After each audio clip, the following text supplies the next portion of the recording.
Hi everybody, welcome back to my channel. Here is a very fun episode to do sum or count operations using search and find functions. Let's see how it's done. I have some feedbacks from the hotel to make sure that I get the number of instances when a particular service is marked for a complaint. I've taken out the heads like room sizes, air conditioning, TV, bed, sleep and the journal in order to get a consensus on whether your services are being liked or not. If the feedback consists the above letter and the type of feedback is bad, then I would have a -1.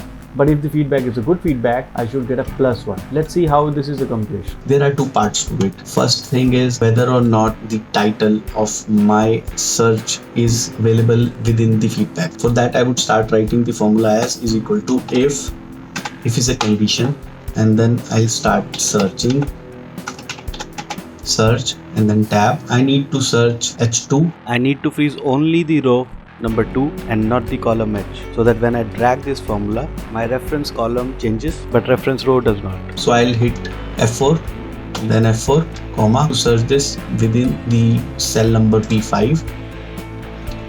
Start number is 1. Start number here means in the reference cell, You want to begin your search from the leftmost character. brackets, value if true, the situation is met, the value should be 1.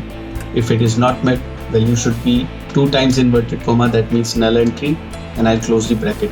First part was to make sure that the text size is mentioned within the feedback, and yes, it does. Now we need to take the status of the feedback into account. +1 for a good feedback, -1 for a bad feedback. So I'll add the condition by modifying the formula. So from here, this side, I'll start writing in the formula again, IF, and I'll hit tab. Now the second IF, which is on the right hand side of my cursor, I will not look at it right now. Logical test is if this cell, which is C5, and I'll hit F4.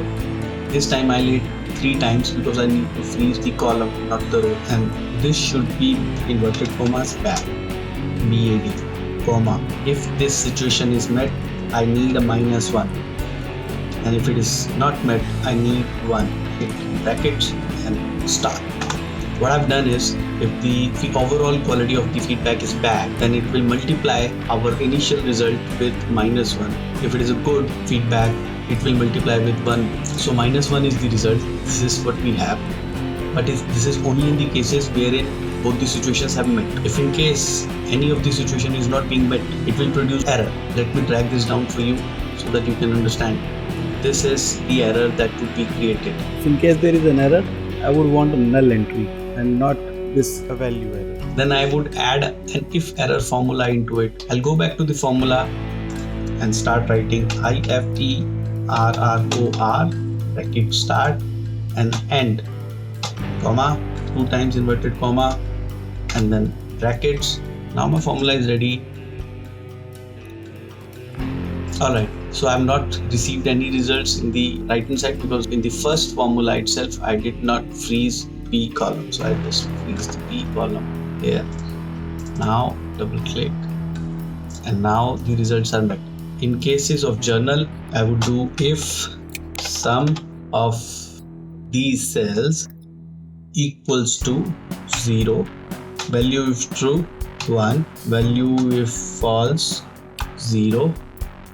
Alright, and then I'll write again an if formula to give it a minus or a +1 into it, is equal to if this cell F4 equal to bad, inverted commas. If C3 is equal to bad, value if true -1, 1, bracket close, and multiplication. Let's see an example where I have a journal one. Yes, very nice state, and this is 1 because it's a good feedback. The moment I change it to bad feedback, it becomes -1, and here it is. You'll have to make some changes in order to make it work for yourselves, but this is how I got the result.